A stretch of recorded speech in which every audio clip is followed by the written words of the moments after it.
politicians, political figures be like you in the future? اس کے لیے ایک عام آدمی کے لیے 30-40 کروڑ خرچ کر کے کیمپین کرنا ممکن نہیں ہے. ہماری ریاست کے اندر ایک سول فوجی افسر شاہی ہے جو ایک طرح سے اپنے مفادات کا دفاع کرتی ہے. کیوں جمہوریت کو نہیں چلنے دیا گیا؟ زیادہ جو سیاسی جماعتیں ہیں وہ کچھ چند خاندانوں کے گرد ہی چلتی ہیں. کہ عام آدمی کے لیے جگہ ہونی چاہیے ملک کی فیصلہ سازی میں، تو اس کے لیے ہمیں یہ ادارے واپس لانے ہوں گے. پچھلے 2 سال میں جب PDM کی حکومت آئی اور خاص کر اسحاق ڈھار کی جو فائنانس منسٹری تھی، اس کی وجہ پاکستان کی تاریخ کا سب سے بڑا انفلیشنری بحران ہم نے دیکھا ہے. تو I don't see that our policy makers have necessarily learned any lessons, and I think what they are still trying to do, powers کے پاس جا کے انویسٹمنٹ. لیکن آپ کو لگتا ہے یہ چلے گا؟ اور اس کے علاوہ جو میں بات کی انفورس ڈس اپیئرنسز، جوڈیشری کو بالکل ہی انٹیگریٹی ختم ہو جانا، سینسرشپ کا بڑھ جانا، ٹویٹر بینڈ ہے، so many other things that have happened that I feel have taken us backwards.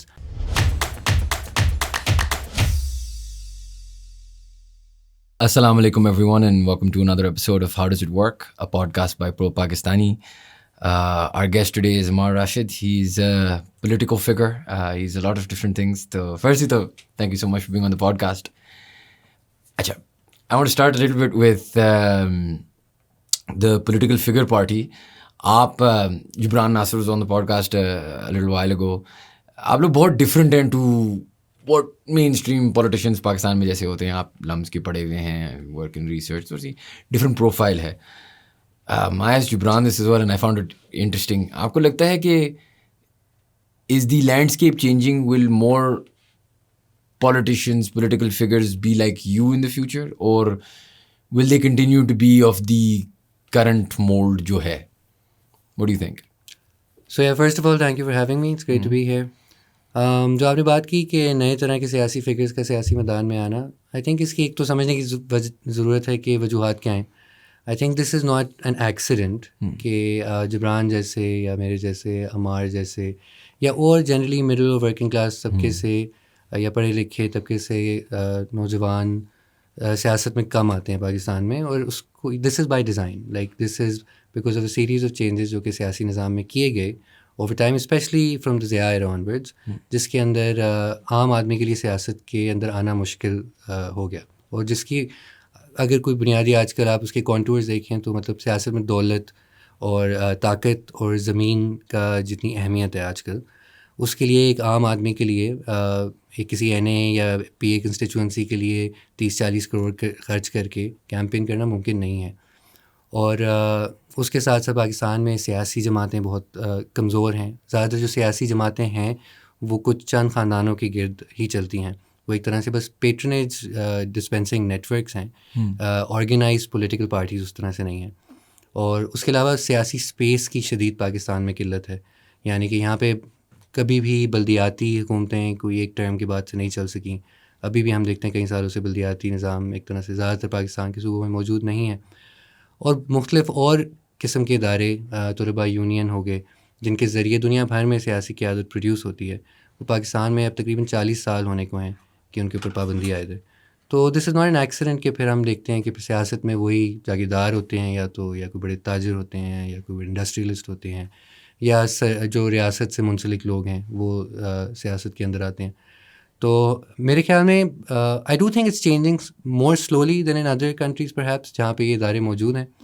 لیکن اگر یہ چیز ایکچولی ہم نے بدلنی ہے, اور جو کہ ہم چاہتے ہیں کہ بدلیں, کہ عام آدمی کے لیے جگہ ہونی چاہیے ملک کی فیصلہ سازی میں جیسے تمام نارمل جمہوری ممالک میں ہوتا ہے, تو اس کے لیے ہمیں یہ ادارے واپس لانے ہوں گے.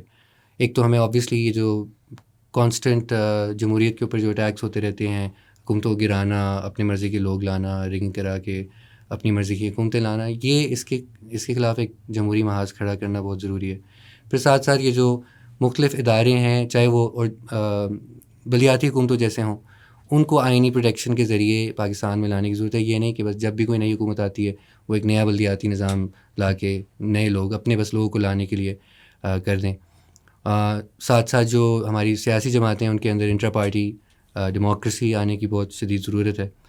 اور اس کے علاوہ یہ جو طلباء union I think are one of the most critical institutions, جس کے ذریعے پھر آپ دیکھیں گے کہ اگر ہم آج بحال کرتے ہیں پاکستان میں, تو آنے والے 5 سے 10 سال میں آپ دیکھیں گے کہ نئی قیادت, سیاسی قیادت اس ملک کے اندر موجود ہوگی, بلکہ even a shorter period of time. I think کہ آرٹیفیشلی ہمارے ملک کے اندر سیاسی قیادت کا بحران پیدا کیا گیا ہے انہی مقتدر حلقوں کی طرف سے, اسٹیبلشمنٹ کی طرف سے, اور جو سیاسی اشرافیہ ہے ہماری, تاکہ جو ہے ان کا جو قبضہ ہے سیاسی طاقت کے اوپر وہ قائم رہے.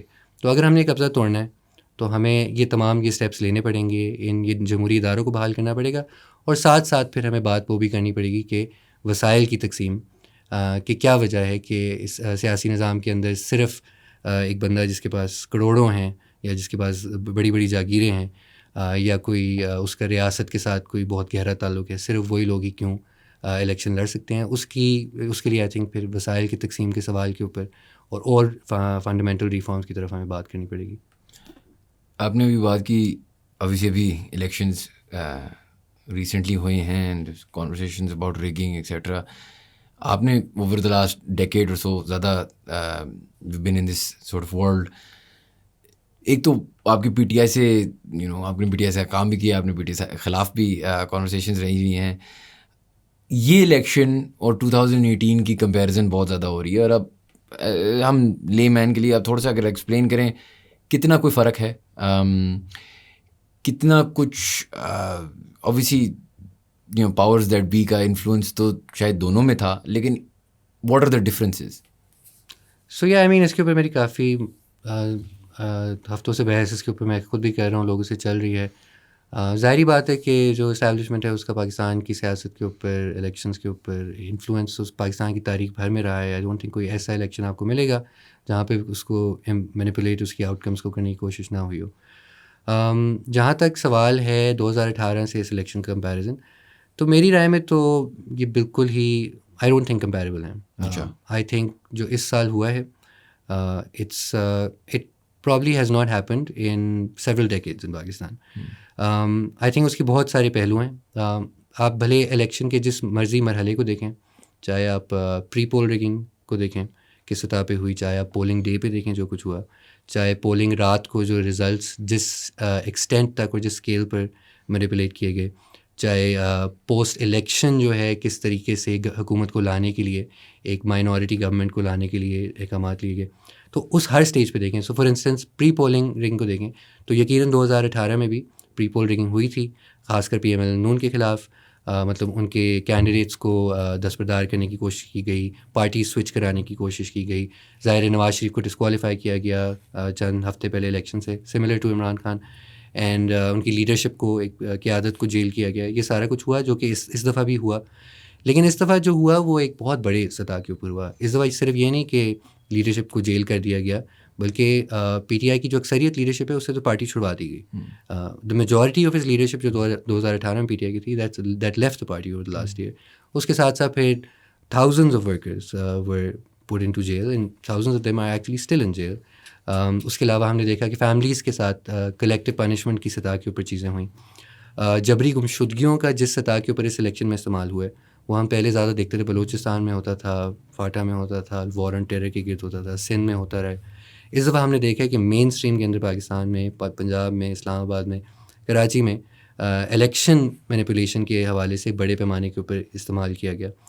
اس کے علاوہ ہم دیکھتے ہیں جو انٹرنیٹ کے اوپر جو بندشیں ہوئیں اس الیکشن کے بلڈ اپ میں کس سطح کے اوپر, خاص اس کے بعد جو جوڈیشری کے ساتھ کس حد تک جوڈیشل مینیپولیشن ہوئی ہے وہ بھی پہلے ہوتی رہی تھی, لیکن اس دفعہ تو اس طرح ہے کہ مطلب بیل آرڈرز جوڈیشری کے کمپلیٹلی اگنور کر دیے جاتے ہیں. اب اگر کسی کو جیل میں ڈالا جاتا ہے, ان کو بیل بھی مل جائے تو کسی نئی چیز میں گرفتار کر دیا جاتا ہے. یہ بہت سارے نہ صرف پی ٹی آئی کے رہنماؤں کے ساتھ بلکہ اب اور سیاسی رہنماؤں اور حلقوں کے ساتھ بھی اور ایکٹیوسٹ کے ساتھ بھی یہ ہوتا آ رہا ہے.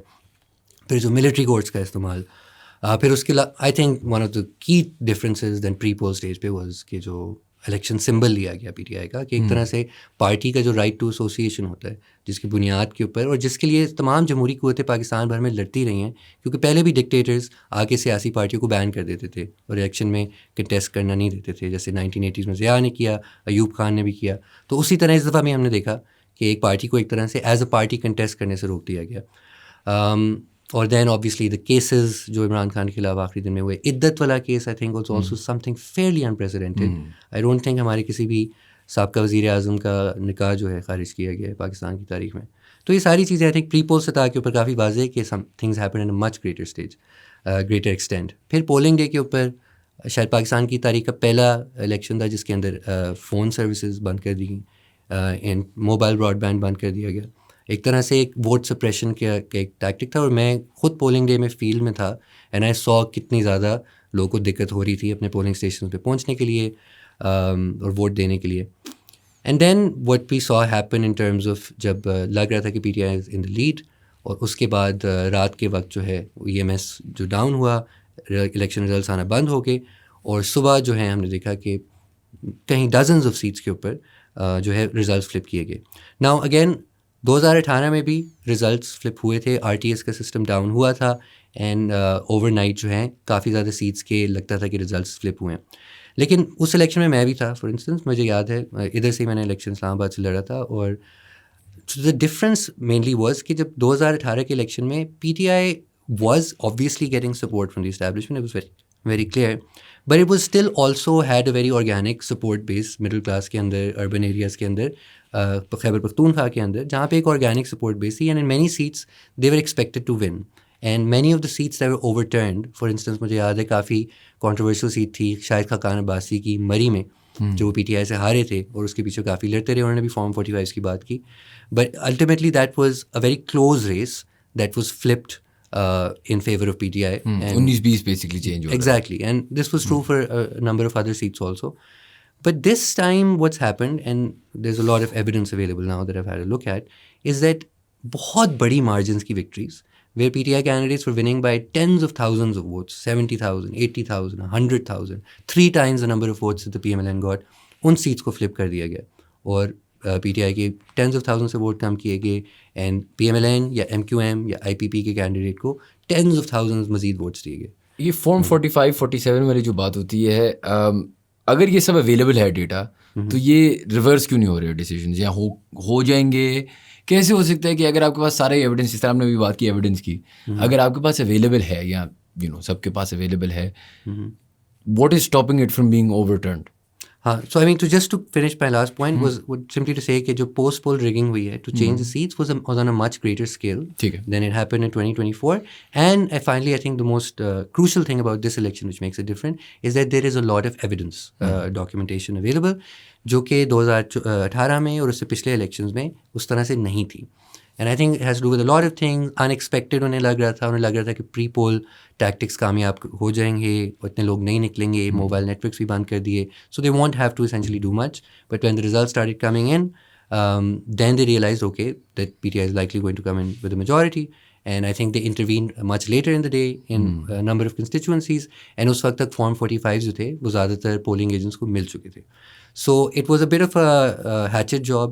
اتنی صفائی سے نہیں کر پائے جتنا پہلے کر پائے تھے. اور آئی تھنک اس کی وجہ بھی یہ ہے، اینڈ آئی تھنک یہ سمجھنا بہت ضروری ہے کہ پہلے کیوں تھوڑی اتنی سطح پہ ریگنگ کی ضرورت نہیں تھی، بلکہ I think I would say کہ 2013 میں 2018 سے بھی کم ہوئی تھی، 2018 میں اس سے زیادہ ہوئی، اور 2024 میں بہت زیادہ اس سے ہوئی. آئی تھنک اس کا تعلق ہے کہ پاکستان کا جو اوور آل معاشی سیاسی نظام ہے اس کے تضادات سے، کہ وہ مطلب اس کے اندر جو کانٹرڈکشنز ہیں، کس حد تک وہ لوگوں کی ضروریات پوری کر پا رہے، کس حد تک وہ لوگوں کو نمائندگی کے اداروں کے اندر جگہ دے پا رہے. تو پاکستان کی ریاست کے وہ جو نظام جو چلا رہے ہیں اس کے اندر تضادات شدت اختیار کر رہے ہیں.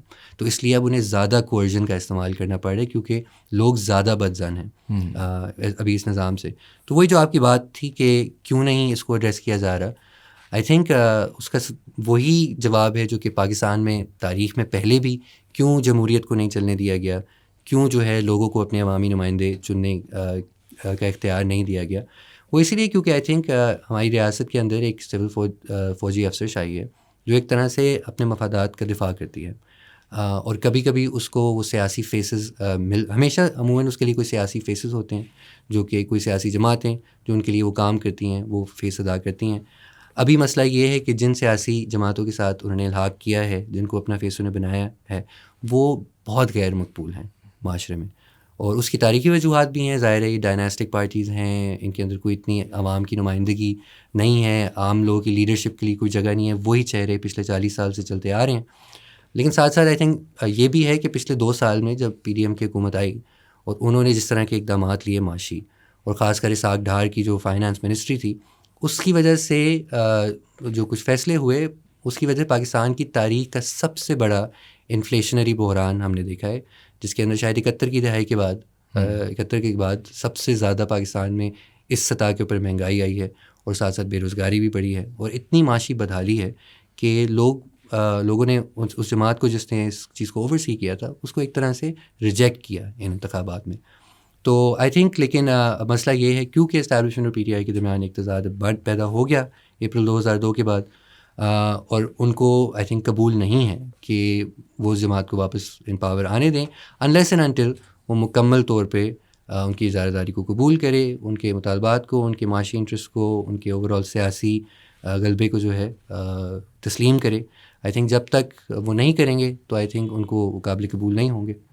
آئی تھنک یہی وجہ ہے کہ ہمیں نظر آتا ہے کہ even though we have a lot of evidence of the rigging that has taken place, and it's taken place at what I think is an unprecedented level, it just doesn't look likely that that evidence will actually be used to overturn the results. چلیں وہ situation میں I think we'll have to wait and see کہ کیا ہوتا ہے، and unfortunately doesn't look like کچھ خاص changes آنے والے ہیں. تھوڑا سا اگر آپ مجھے اپنی پارٹی کے بارے میں، جو عوامی ورکرز پارٹی ہے، from what I understand it's a socialist party. ایک اور ایشو یہ ہے، اینڈ تھوڑا سا آپ اگر ہمیں سمجھا دیں سوشلسٹ پارٹی کا مطلب کیا ہے. ایک تو ہمیں جتنا سمجھ آتا ہے پاکستان میں پی پی پی کو ایک مسلم سوشلسٹ پارٹی کہلایا جاتا ہے کہ ایک طریقے کے وہ سوشلسٹ ہیں. اس کے علاوہ I don't think there is many socialist parties particularly. What does that mean? مطلب فار دا لے مین جس طرح میں ہوں، ایک سوشلسٹ پارٹی کا ایکچوئل مینڈیٹ کیا ہوتا ہے؟ سو آئی مین سوشلزم کی ظاہر ایک ویسے تو مطلب ایک عالمی تاریخ ہے، گلوبلی ایک نظریہ جو 19ویں صدی میں ایک طرح سے قائم ہوا، اور بنیادی طور پہ عالمی طور پہ بھی جہاں جہاں بھی سوشلزم آئی ہے اس کا ایک مقصد وہی ہے کہ وہ ایک سرمایہ دار نظام کی تنقید سے پیدا ہوئی سوشلزم، کہ سرمایہ داری کے اندر جو ہے اکثریت جو عوام ہے جو محنت کش ہوتی ہے اس کا استحصال ہوتا ہے، اور وسائل جو ہیں وہ کانسنٹریٹ ہو جاتے ہیں ایک مخصوص طبقے کے پاس. تو یہ اور ان وسائل کی جو ہے ایک منصفانہ تقسیم کرنے کے لیے ایک طرح سے سوشلزم کا نظریہ سامنے آیا. اور ظاہر سوشلزم عموماً انہی معاشروں میں شروع ہوا جہاں پہ بہت زیادہ سرمایہ داری کی وجہ سے معاشی بدحالی نظر سامنے آنا شروع ہو گئی تھی. لیکن اس کا عالمی سطح کے اوپر جو بھی ہم دیکھیں مختلف سوشلزم کی تاریخ میں اور مختلف ممالک میں اس کی مختلف شکلیں نہیں ہیں. لیکن میں زیادہ وقت گانا چاہوں گا کہ پاکستان میں سوشلزم کا کیا مطلب ہے. جس طرح آپ نے بات کی کہ پیپلز پارٹی کو عموماً سوشلزم سے منسلک کیا جاتا ہے، تو پاکستان میں ظاہر ایک تاریخ سوشلزم کی اپنی رہی ہے، جس میں ظاہر پیپلز پارٹی بھی اس کی تاریخ کا حصہ ہے، لیکن اور بھی اس میں شامل ہیں جماعتیں میرے خیال میں جو زیادہ اس کی عکاسی کریں گی، جس میں سب سے زیادہ شاید میں نیشنل عوامی پارٹی کا نام لوں گا، جو بنگلہ دیش میں بھی ہوتی، جو بنگلہ دیش میں بھی تھی بالکل، جو پاکستان میں بھی تھی. یہاں پہ پاکستان میں جو زیادہ تر جو انقلابی رہنما تھے 1960s کے 70s کے، جس میں باچا خان جیسے لوگ شامل تھے، سندھ میں GMCH جیسے لوگ، مری جیسے لوگ بلوچستان میں، اور ولی خان جیسے لوگ، اور مولانا بھاشانی تھے ادھر بنگلہ دیش میں، بنگال میں. تو اس پارٹی کا جو مقصد تھا وہ یہی تھا کہ ایک پاکستان کی ریاست کے بارے میں ان کا ایک تجزیہ تھا کہ یہ ایک پوسٹ کولونیل ریاست ہے، اور نہ صرف ایک پوسٹ کولونیل ریاست جیسے انڈیا بھی ہے، بھارت، بنگلہ دیش بھی ہے، اور ایسٹ ایشیا میں اور ایشیا میں بہت سے ممالک ہیں، بلکہ ایک مخصوص قسم کی اوور ڈیولپڈ اور عسکری پوسٹ کولونیل ریاست ہے جو کہ یہاں پر بنائی گئی عوام کے وسائل کے اوپر قبضہ ہونے کے لیے. کیونکہ ویسے تو سوشلزم میں تجزیہ ہوتا ہے کہ جو ہے ریاست جو ہوتی ہے وہ سرمایہ دارانہ طبقات اور مختلف جاگیردارانہ طبقات ان کے انٹرسٹ کو ریپرزینٹ کرتی ہے. پاکستان کے اندر جو ڈسٹنکٹیو چیز ہے وہ یہ ہے کہ پاکستان کے اندر ریاست کا ایک اپنا کلاس کیریکٹر ایک طرح سے ہے، ایک independent of the other powerful class interest جو سماج میں ایگزسٹ کرتے ہیں. اس کی بہت زیادہ تاریخی وجوہات ہیں. جو زیادہ تر برٹش راج تھا ان کی ملٹری ریکروٹمنٹ زیادہ تر یہاں سے ہوئی.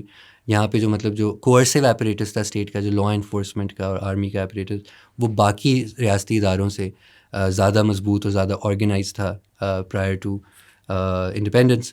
تو وہی جو ہے زیادہ مضبوط رہا ایون پوسٹ انڈیپینڈنس. تو ایک تو یہ پاکستان کے جو لیفٹ جو رہا ہے، جو خاص کر نیشنل عوامی پارٹی جیسے لوگ تھے، ان کا ایک بنیادی نقطۂ نظر تھا کہ اس ریاست کی جو پوسٹ کولونیل اور جو عسکری شکل ہے اس کو تبدیل کرنے کی ضرورت ہے.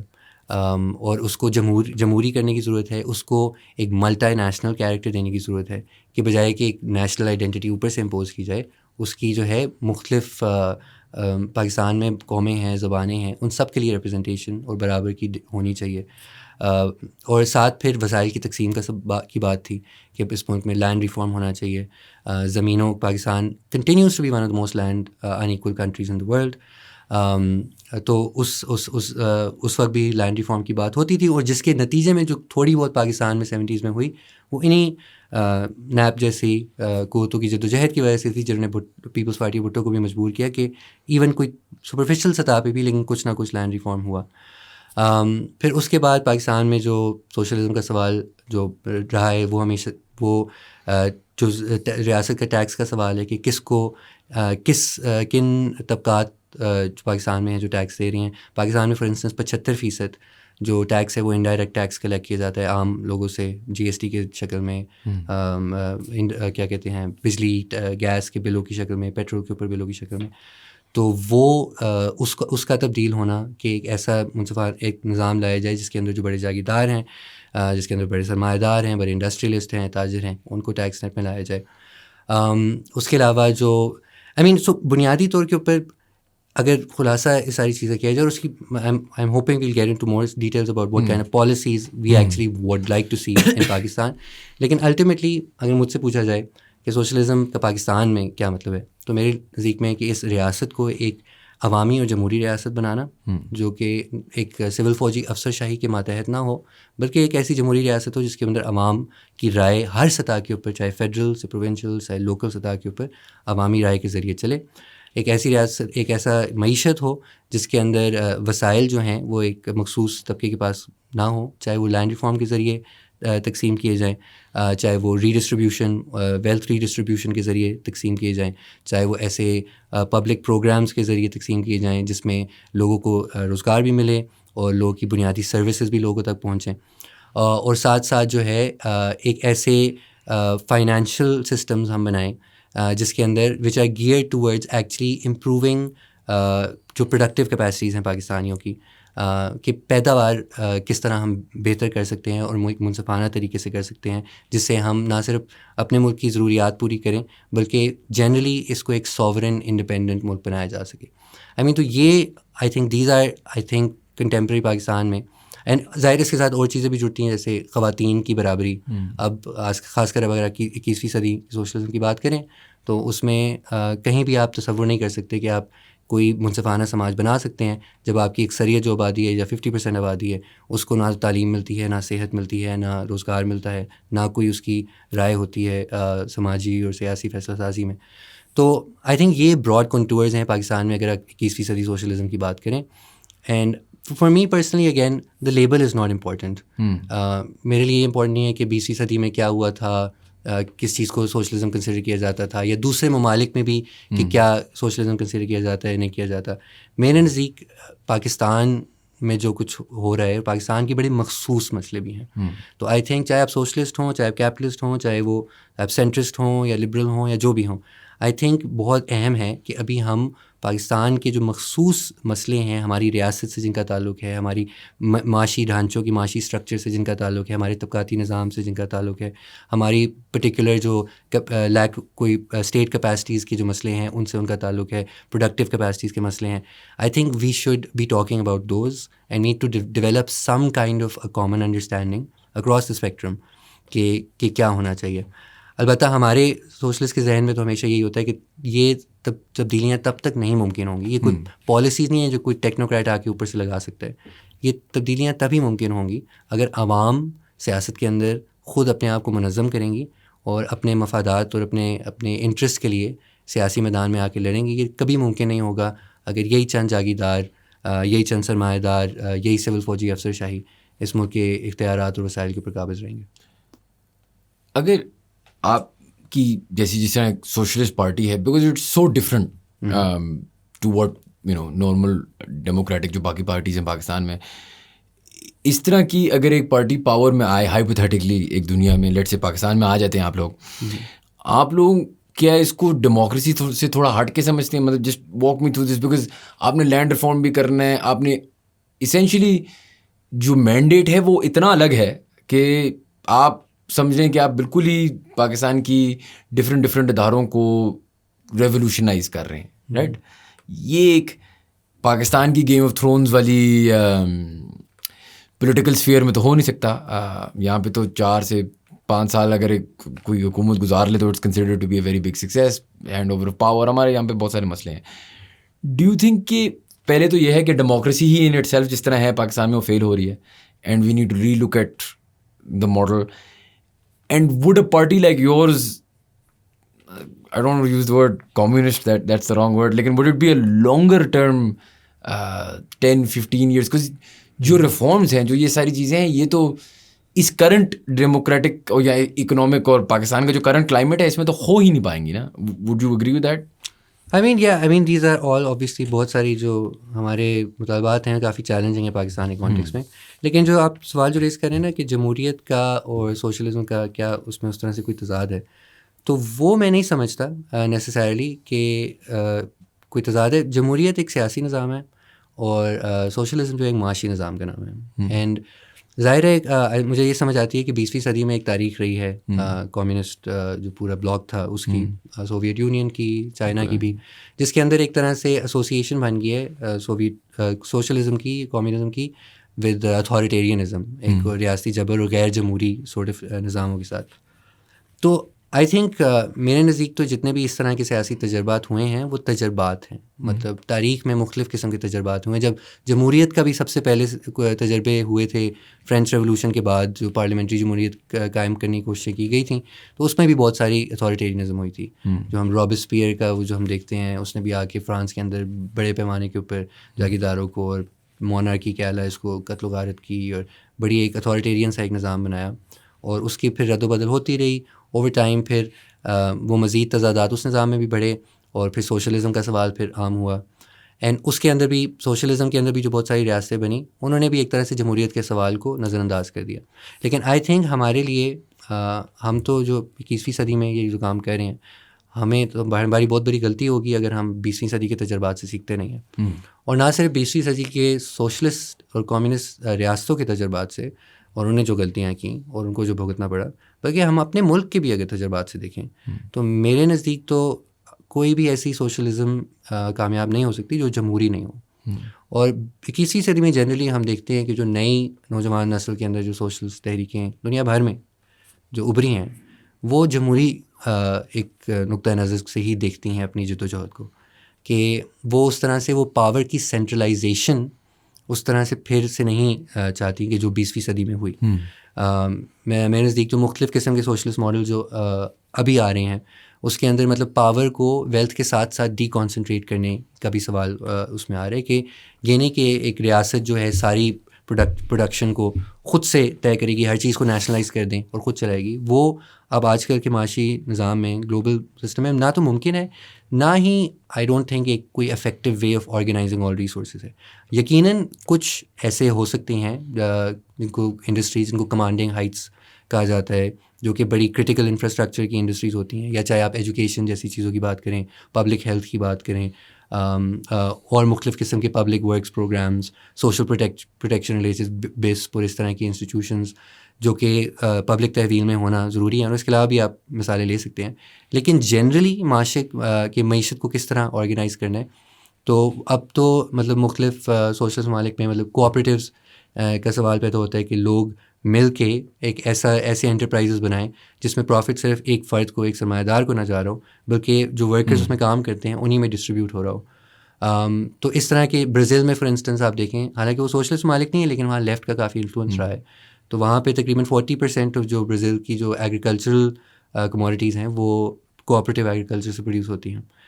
سملرلی ایون فار انسٹنس چین کو ایک مثال دیا جاتا ہے کہ چین ایک بہت اتھارٹیرین سینٹرلائز ملک ہے، کمیونسٹ ایک طرح سے اسٹیٹ ہے چین میں بھی. لیکن اگر آپ دیکھیں زیادہ تر جو معاشی فیصلہ سازی ہے وہ کافی ساری لوکل سطح کے اوپر ہوتی ہے. جو ان کی میونسپیلٹیز ہیں، جو ان کی گورنمنٹس ہیں، ایون آئیڈیالوجیکل کنٹرول شاید چین میں زیادہ ہے کہ آپ چائنیز کمیونسٹ پارٹی سے علاوہ کسی دوسری پارٹی کے ذریعے نہیں آپ کنٹیسٹ کر کے جیت سکتے. لیکن with in the Chinese communist party elections بھی ہوتے ہیں، مختلف سطح کے اوپر پاور ڈسٹریبیوٹڈ بھی ہے، سینٹرل سطح سے لے کے اسٹیٹس کی سطح سے لے کے میونسپیلٹیز اور ان سے نیچے, اور ایک طرح سے جو لوکل میونسپیلٹیز اور اسٹیٹس ہیں وہ کمپیٹ کرتی ہیں ایک دوسرے سے to attract investment for workers for produce. So I mean I think اگر آپ بات کریں تو آج کل کی socialism would not, I don't see it as being contradictory to democracy. And ہم تو خاص کر سمجھتے ہیں کہ اگر لیفٹ ونگ اور ترقی پسند نظریات کو پاکستان میں اگر ہم نے فروغ دینا ہے تو وہ ایک جمہوری سماج کے اندر ہی ہو سکتے ہیں. اگر یہ اسی طرح نظام یہ چلتا رہا, اسی طرح کی ایک رینٹیئر ریاست کے ماتحت جس کے اندر کوئی جمہوری عوام کے پاس اختیار نہیں ہے اپنے نمائندوں کو چننے کا, جس کے اندر کوئی فریڈم آف اسپیچ نہیں ہے, کوئی فریڈم آف ڈسینٹ نہیں ہے, کوئی کورٹس کوئی جوڈیشل فریڈم نہیں ہے, پولیٹیکل رائٹ آف ایسوسیشن نہیں ہے, اسٹوڈنٹ یونینز نہیں آپ بنا سکتے اور ٹریڈ یونینز نہیں بنا سکتے, بلدیاتی حکومتیں نہیں ہیں.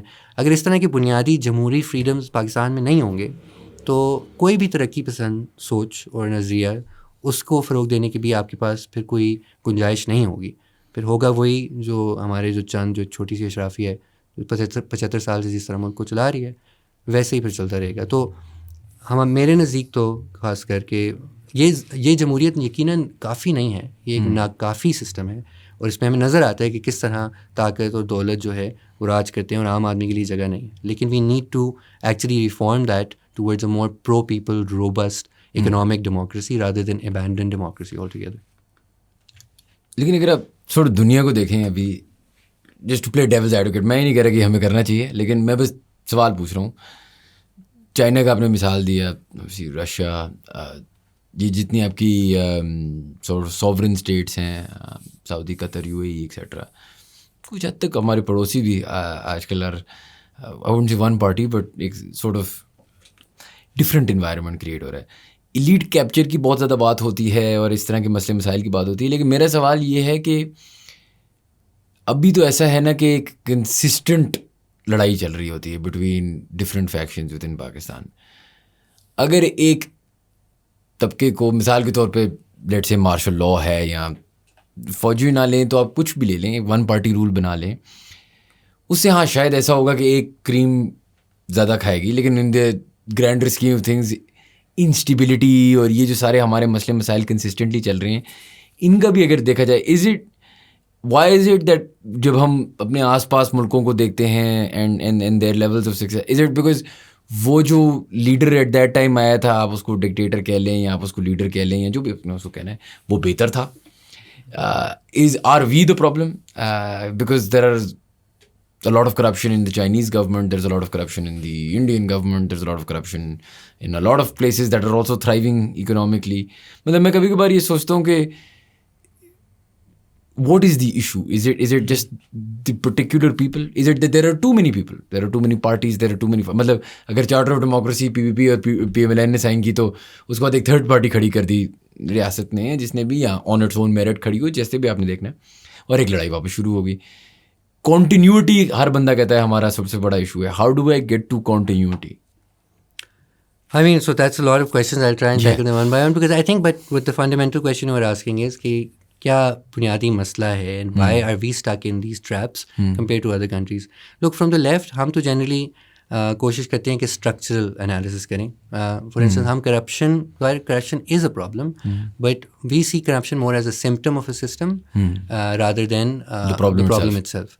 تو اسٹرکچرل انالیسس کا یہ مطلب ہوتا ہے کہ آپ نظام کی بنیادیں دیکھیں کہ کیا ہیں, اس کے اندر مختلف ریلیشن شپس جو مختلف گروہوں کی اور سیکٹرز کی ان کی آپس میں کیا ہے which is producing these problems. تو for that I would again go back to Pakistan کی جو ریاست کی جو ایک بنیادی جو ایک نیچر ہے, نوعیت ہے پاکستان کی ریاست کی. اس کے اوپر میں ایک پیپر بھی ہے, اس کو آپ پڑھ سکتے ہیں, ہمارا ایک پوزیشن پیپر ہے پاکستان کی معیشت پہ, جس کے اندر بات کرتے ہیں کہ پاکستان ایک رینٹیئر اسٹیٹ ہے. رینٹیئر اسٹیٹس انہیں کہتے ہیں وہ والی ریاستیں جو اپنی جو آمدن ہے وہ کسی پیداواری کام کے بجائے ایک اپنے کوئی یا تو قدرتی وسائل یا اپنی اسٹریٹجک لوکیشن یا کسی مخصوص ان کے پاس کوئی وسیلہ کوئی ایسا ہوتا ہے جس کے ذریعے وہ بیرونی طاقتوں سے کرایہ وصول کرتے ہیں. تو اس کے اندر فار انسٹنس ہو سکتا ہے آپ کے پاس قدرتی وسائل ہوں, فار انسٹنس جیسے سعودی عرب ہو گیا, مختلف گلف اسٹیٹس آئل ہیں ان کے پاس, تو وہ بھی ایک طرح سے رینٹیئر اسٹیٹ آپ کہہ سکتے ہیں. پاکستان کے پاس اس طرح سے اس سطح پہ قدرتی وسائل تو نہیں ہے، لیکن پاکستان کی اسٹریٹجک لوکیشن جو ہے وہ ایک ہمیشہ سے بہت اہم رہی ہے. From the British era to now وہ یہاں پہ گریٹ گیمز بھی چلتی رہیں اسی وجہ سے، پوسٹ کولڈ وار کی بھی یہاں پہ بہت سارا پلے آؤٹ ہوئی. تو پاکستانی ریاست کا ہمیشہ سے جو اپنا کمانے کا جو ایک ذریعہ رہا ہے وہ اپنی اسٹریٹجک لوکیشن کو لیوریج کرنا فارن پاورز کے لیے، چاہے وہ امریکہ ہو، چاہے وہ سعودی عرب ہو، چاہے وہ اب more recently China and other powers. And ہم اپنی مختلف قسم کے چاہے ہماری لٹرلی ہمارے ملٹری ریسورسز ہوں ان کو رینٹ آؤٹ کرتے رہے ہیں، یا ہمارے معدنیات ہو گئے، یا ہمارے پورٹس ہو گئے، اب تو وہ بھی گوادر کو جس طرح سیاسی بیک ہینڈل کر رہے ہیں. So this has been a way for the state, and because of its usefulness to imperial powers in say the cold war, یہ ایک سورس آف انکم ہمارے لیے رہا ہے. تو اب اور اس طرح کی ایک سملر ریاست ایجپٹ بھی ہے. ایجپٹ نے بھی اپنی اسٹریٹجک لوکیشن کی وجہ سے اسی طرح اپنی لوکیشن کو لیوریج کر کے یو ایس سے اور سعودی عرب سے اور مختلف پاور سے رینٹس حاصل کیے ہیں. اب رینٹیئر اسٹیٹس کے ساتھ ہوتا ہے کیا ہے کہ کیونکہ ان کے پاس یہ ایک سورس آف آمدن ہوتا ہے تو they don't actually go and develop the productive capacities جس کے ذریعے وہ اپنی آمدن جنریٹ کر سکے، اور actually the fiscal take the fiscal measures need کہ اپنی جو طبقات ہیں جو ملک میں اپر کلاسز ان کو جو ہے ان سے وسائل ریز کر سکیں. تو Pakistan has been doing this for the last 70 years, اور پوری پاکستان کی جو ڈکٹیٹرشپس کی سائیکلز ہیں یو کین سی یہ کس طرح ہوتا ہے. ایوب خان کے دور میں بھی ہوا، ضیاء کے دور میں افغان وار کے رینٹس ملے، مشرف کے دور کے اندر یو ایس سے ملے اگینسٹ طالبان ایٹسیٹرا ایٹسیٹرا، اور پھر اس کے بعد سی پیک سے بھی ملے. تو اس کی وجہ سے پاکستان کے جو ہم جتنے بھی اگر ہم معاشی مسائل دیکھیں، ہم سیاسی مسائل دیکھیں، سماجی مسائل دیکھیں، وہ اس بنیادی اس مٹیریل ریالٹی کے ساتھ جڑے ہوئے ہیں کہ ہم نے کبھی کوئی انڈسٹریل بیس نہیں ڈیولپ کی پاکستان نے کبھی بھی، ان لائک انڈیا، بنگلہ دیش جن کو کرنی پڑی، even most other countries in Asia ان کو کرنی پڑی. پاکستان نے اسی طرح اپنی فسکل ریسورسز ڈیولپ کیے، اور ساتھ ساتھ پاکستان کی جو ریاست کا ایک طرح سے رول بن گیا rather than like as a developmental state کہ اپنے پروڈکٹیو ریسورسز کو، لوگوں کی ضروریات کو پوری کرنے میں ریاست اپنی اورینٹیشن بنائے. ریاست کی اورینٹیشن ایک سیکیورٹی پرووائڈر کے طور پہ بن گئی، کیونکہ آپ کا مین اگر آسکنگ پوائنٹ یہ ہے کہ آپ ایک امپورٹنٹ اسٹریٹجک ملٹری ایلائی ہیں، تو that's essentially what you continue to invest in. اور اس کے نتیجے میں جو ہم بات کرتے ہیں کہ سیاسی مداخلت کیوں ہوتی ہے اور سب کچھ کیوں ہوتا ہے، وہ ایک پورا ایک مٹیریل اکنامک فاؤنڈیشن ہے جس کو پروٹیکٹ کرنے کے لیے جو ہے وہ سیاسی مداخلت کی جاتی ہے. آئی مین جو ہمارے ایسٹس ہیں ملٹری اون کمپنیز کے، کچھ ایسٹیمیٹس کے مطابق they are in the hundreds of billions of dollars, right. So it's not an accident کہ وہ پھر بار بار سیاسی میدان میں آتے ہیں، کیونکہ انہوں نے اپنے انٹرسٹ کو کسی پروٹیکٹ کرنا ہے. انہیں جب بھی لگتا ہے کہ کوئی سیاسی ایکٹر نہیں پروٹیکٹ کر رہا تو وہ انٹروین کرتے ہیں. تو اب اس کے نتیجے میں آئی تھنک اگر ہم نے آگے بات کرنی ہے کہ what we need to change, تو یہ we need to change this orientation of the state from a national security rentier state to a developmental state, and that will involve many different kinds of changes, including the kinds of democratization that I'm talking about. The fact کہ یہ جو فیصلہ سازی ہے ان مختلف اہم issues کے اوپر، چاہے وہ معدنیات پہ ہو یا فارن پالیسی پہ ہو یا پورٹس پہ ہو، وہ پاکستانی عوام اور ان کے نمائندوں کو کرنی چاہیے، نہ کہ چند سول فوجی افسر شاہی کو. تو ایک تو وہ ہے. پھر سوال یہ کہ جو ہم نے اپنی پروڈکٹیو کیپیسٹیز کو جو اگنور کیا ہے اتنے عرصے سے، جس کی وجہ سے ہماری مطلب کوئی انڈسٹریل بیس نہیں بن سکی، ہم نے اس کے بارے میں we have to do something, we have to build that.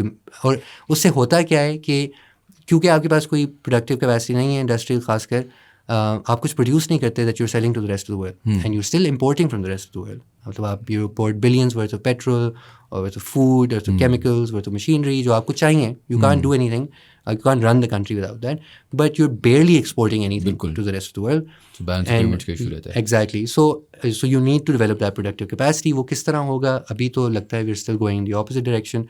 Then obviously you need to tax.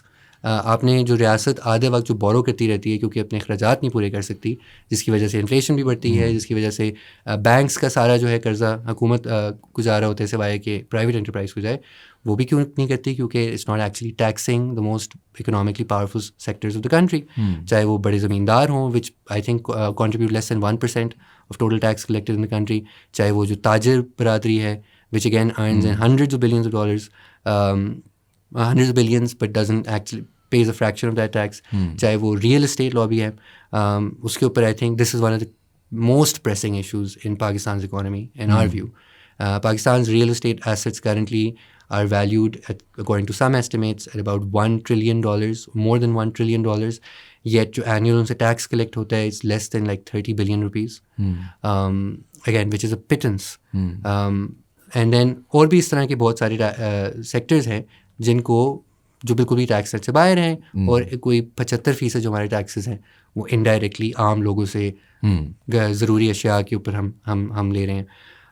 And then اس سے جڑا ہوا جو زمین کا سوال ہے کہ ہماری اس ملک میں زمین کو کس طرح تقسیم کیا گیا ہے, again related again to that same جو ہماری ریاست کا جو کیریکٹر ہے کہ پاکستانی جو اسٹیبلشمنٹ جو ملٹری ہے that owns about a quarter of the actual land, رقبہ ہے جو پورے ملک کا, which includes millions of acres of agricultural land, which includes your prime real estate in most of our major cities, and in collusion with obviously people like with institutions like Bahria Town and other large developers, وہ increasingly commodify کرتے رہتے ہیں land کو. And this is not something you can do with land. It has really bad economic consequences. اب land کوئی infinite نہیں ہوتی, اس کو آپ produce نہیں کر سکتے جب ختم ہو جائے, اس کو بس آپ بیچ, you can not treat it like a commodity, اس کے بہت سوشل کاسٹ ہوتے ہیں. تو ہم نے زمین کو اس ملک میں جس طرح کموڈیفائی کیا ہوا ہے ایک پروفٹ میکنگ کے لیے, اس کو روکنے کی ضرورت ہے, نہ صرف تاکہ لوگوں کی بنیادی زمین سے جڑے ہوئی ضروریات پوری ہوں like housing, affordable housing et cetera, بلکہ جو پورا جو سرمایہ بھی جو ہماری زمین کے اندر جو پھنسا ہوا ہے, because so many people just save in terms of buying plots and land, that is freed up and actually goes towards productive sectors of the economy. مطلب بیسکلی چل رہا ہوگا. اچھا میں آپ کو زیادہ اور ٹائم نہیں لوں گا, آپ نے بھی روزہ کھولنا ہے, ہم نے بھی روزہ کھولنا ہے. Last question, so assuming there is a silver lining here, ویسے تو میرے آپ سے بہت سارے اور سوال تھے لیکن let's just go towards this. آپ نے بات کی ریاست کی, powers that be, whatever you want to call them. ایک لارج میجورٹی آف لینڈ بھی پاکستان میں ان کے پاس ہے, بہت زیادہ بزنس بھی وہ پاکستان میں کر رہے ہیں, اور جس طرح آپ نے کہا بالکل آپ نے آئی تھنک اسپاٹ آن بات کی کہ we were always a strategic defensive location for cold war میں ہمیں استعمال کیا گیا, اس میں ہمیں استعمال کیا, اس میں ہمیں استعمال کیا. جتنا مجھے سمجھ آ رہی ہے افغانستان والا issue is no longer a imperial big country issue. ہماری strategic value location wise China کو ہے کچھ حد تک, ادر دین دیٹ ہمیں وہ والے پیسے شاید اب نہ ملے آگے جا کے. از دا سلور لائننگ کہ ایوری بڈی انکلوڈنگ دا ریاست for the first time has to be on the same page, because ہم تو اس چیز کے عادی ہیں نا کہ باہر سے پیسہ آئے گا جو ہم ڈالرس کے ذریعے میں لیں گے کہ ہم آپ کی یہ ڈیفینس کر دیں گے, یہ کر دیں گے, یہ فائدہ اٹھا دیں گے. Is there no big strategic location advantage for Pakistan in the future, and is that a good thing, because اس سے پھر ایونچولی آپ کو اکانومی ڈیولپ کرنی پڑے گی, آپ کو چینجز لانے پڑیں گے. Are we entering a stage like that اور is that just wishful thinking? یا آئی تھنک سلور لائننگ کی بات ہے تو it's very hard to call it silver lining. I think there are other silver linings though, but this in itself I agree with you کہ جو strategic rents جو ہمیں افغانستان کی وجہ سے جو مل رہے تھے پچھلی 2 دہائیوں سے, وہ تو اب ڈرائی اپ ہو گئے ہیں, اور اس کے ابھی ہم اثرات بھی دیکھ رہے ہیں. اور ابھی ہم دیکھ رہے ہیں کس طرح اینڈ یو سی کہ ابھی NFC کے اوپر بھی بات ہوگی, صوبوں سے فنڈز واپس لیے جائیں یا صوبوں کو زیادہ خرچے دیے جائیں تاکہ سینٹر میں واپس فنڈز آئیں, ایٹسیٹرا ایٹسیٹرا. لیکن آئی پرسنلی ڈونٹ سی کہ our policy makers have learned any lessons, especially اگر آپ پچھلے سال کے دیکھیں جو اقدامات لیے گئے ہیں. مطلب for instance we should have been talking about okay, کہ آپ creating value at local levels, آپ decision making authority, آپ اختیارات اور وسائل اور فنڈز لوکل سطح پہ دیں شہروں کو. کراچی جیسے شہر ہے جس کے ابھی تک بلدیاتی حکومت نہیں ہے, مطلب کوئی ٹھوس بلدیاتی حکومت نہیں ہے. 2024 کے اندر ہم ہیں largest mega city in the world without local government. And کہ آپ کس طرح لوگوں کے طرف منتقل کریں تاکہ لوگ ایکچولی ان وسائل کا استعمال کر کے, whether it's through entrepreneurship, whether it's to building productive cities, whether it's to various forms of domestic investments, whether it's investing in domestic productive capacities. ہم الٹا دیکھ رہے ہیں کہ وہ مزید معاشی اختیارات کانسنٹریٹ کر دیے گئے ہیں SIFC کی شکل میں, اور مختلف جو ہیں ہر محکمے کے اندر انہیں اداروں کی جو ہے اجارہ داری کے ذریعے. تو I don't see that our policy makers have necessarily learned any lessons, and I think what they are still trying to do, SIFC بھی یہی کرنے کی کوشش کر رہے ہیں کہ انہیں جو ہیں پاورز کے پاس جا کے انویسٹمنٹ. لیکن آپ کو لگتا ہے یہ چلے گا؟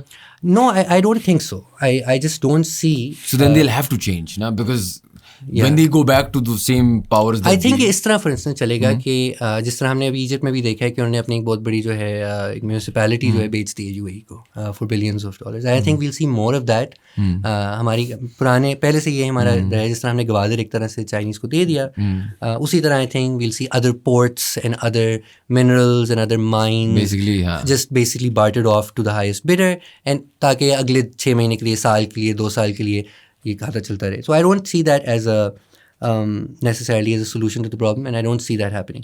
جو بات ہے نا سلور لائننگ کی, آپ نے بات بھی کی تھی کہ میں 10-15 سال سے کر رہا ہوں یہ کام, اور مجھے کیا if I see anything different that has taken place. And I mean یہ بڑا پیچیدہ سوال ہے, اس میں there's a lot of pessimism to it, but there's some optimism also. I think in many ways مجھے جو سماج میں چینجز جو آئے ہیں, I do see کہ I am optimistic about those in some ways. For instance, پچھلے عرصے میں یہاں پہ جو تحریکیں کھڑی ہوئی ہیں خواتین کے حقوق کے حوالے سے, طلباء کے لیے, اسٹوڈنٹ یونینس کی بحالی کے لیے, PTM جیسی تحریکیں کھڑی ہوئی ہیں جنہوں نے تمام قوموں کی پشتونوں کی برابری اور امتیازی سلوک ختم کرنے کی اور جبری گمشدگیاں ختم کرنے کی بات کی ہیں. ایک تو یہ ساری چیزیں ہوئی ہیں. اس کے بعد آبویسلی PTI جیسی قوتیں بھی سامنے آئی ہیں بطور نئی جماعتیں. وہ الگ بات ہے کہ 2018 سے 2022 کے درمیان انہوں نے اسی نظام کو مزید مضبوط کیا, اور انہی کے لیے ایک طرح سے ہائبرڈ نظام جس کو ہم کہتے تھے سیم پیج پہ جب بھی بیٹھے تھے, تو انہی کو مضبوط کیا, انہی کے ساتھ اقتدار کیا. لیکن پچھلے جو 1.5 سال میں جو ہوا, اور اس کے نتیجے میں آئی تھنک جو چینج آیا ہے نہ صرف PTI میں, بٹ آئی فیل لائک ایک society wide, even though I feel like پچھلے 1.5 سال میں we have gone backwards at the level of the state, کہ ہم پاور ڈیسینٹرلائز کرنے کی, لوکل بلدیاتی حکومتوں تو بات کرتے تھے, پاور مزید کانسنٹریٹ ہو گیا ہے. ہم جو ہے اکنامک ڈیسیجن میکنگ کو ڈیسینٹرلائز کرنے کی بات کرتے تھے, وہ مزید کانسنٹریٹ ہو گئی ہے. مزید جو ہے وہی رینٹیئر اسٹیٹ جو ہے SIFC کی شکل میں زیادہ ایک اس نے ایک پاورفل کردار ادا کر دیا. اور اس کے علاوہ جو میں بات کی انفورس ڈس اپیئرنسز, جوڈیشری کو بالکل ہی انٹیگریٹی ختم ہو جانا, سینسرشپ کا بڑھ جانا, ٹویٹر بینڈ ہے, so many other things that have happened that I feel have taken us backwards. What I feel and what gives me hope is that at the level of public consciousness, لوگ جس طرح اس نظام کو دیکھتے ہیں اور سمجھتے ہیں, اور اس ریاست کا اور اسٹیبلشمنٹ کا کردار کو اور ان کی مداخلت کو جس طرح سمجھتے ہیں, اور اس کو کس طرح as opposed to 5 years ago, 10 years ago, جب awareness levels, that's remarkably and radically different across societies, across classes, across provinces, across various kinds of social groups. I have not seen this level of like sort of disaffection with the ruling elite Pakistan ki jo hai. And even though, I mean, all the people who might not agree with everything that I have to say, but this is one of the fundamental things that we have been trying to push for in Pakistan, ki you need to establish, you need to get out of this cycle. Challenge the status quo. Yes, you need to get out of the cycle of constant authoritarianism and political intervention to bring in these same faces over and over again. Ye system, ye jamhuri nizam evolve nahi kar payega, progress nahi kar payega. And even if right now we are still stuck in those cycles, they still manage to bring in whoever they want, مطلب ڈنڈے کی زور کے اوپر اپنی مرضی سے زبردستی کر کے. But I do not see the people of this country continuing to be okay with this way of doing things for much longer. And I mean, and this can go wrong also. This can also, lead to civil war or something. Exactly, this can lead to violence, and I hope it doesn't, of course. And no one wants to see people suffer. But I do think that the other direction this can take, I think if parties like the PTI act intelligently, if they do manage to build alliance with pro-people forces, with movements, that if they agree to not repeat the mistakes of the past, اگر if they actually channelize جو بھی نئی ان کے پاس قیادت بھی آئی ہے, ایک طرح سے نئے لوگ آئے ہیں, صدام ترین جیسے, مہر ستار جیسے, تیمور ملک جیسے, سلمان اکرم رازا جیسے, if they can actually build on this and reduce the power of the electables within their own party, the old guard within their own party, and actually institute work for local governments, restore student unions, actually fight for genuine civil supremacy, independence of the judiciary, create some basic democratic freedoms and institutions in this country, then I do think that over the next 5-10 years we can reverse course. But I think it will only be possible if abhi jo ye ho raha hai sab kuch hamare samne, there is a pushback against this, a non-violent one, a constitutional one, a legal one, but nonetheless there is a pushback to say we will not continue to stay in these same cycles for the rest of our history. And if we do stay in these same cycles, then I think our fates could probably resemble something more similar to Myanmar or Sudan, Syria, etc. But if you actually want a progressive future that, say, looks more like Malaysia or looks more like, say, Turkey or whatever other countries that have had similar problems like us in the past, but they actually have managed to create systems and rules of laws and some kinds of democratic institutions, jiske zariye they can come up with the right policies that they need to grow economically and distribute resources. So I think this is the choice before us right now. And I think it's on all of us to decide which path we'll end up taking. Allah kare we take the right sort of path. Thank you so much, sir. بہت کچھ سیکھنے کو ملا آپ سے. Thank you guys for watching. If you enjoyed our content, please do subscribe to our channel, and we'll see you for the next podcast.